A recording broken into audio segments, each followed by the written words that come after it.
শুনিলো চাকৰি নাপালো এতিয়া কি কৰো ক গাঁৱত পৰি আছে মাটি তিনি পুৰা খেতিতে ধৰণি ক পঢ়িলো শুনিলো চাকৰি নাপালো এতিয়া কি কৰো ক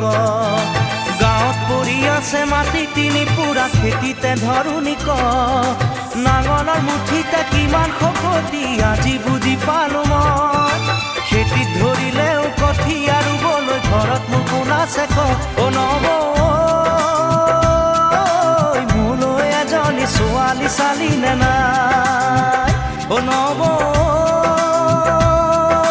মোলৈ এজনী ছোৱালী চালি নে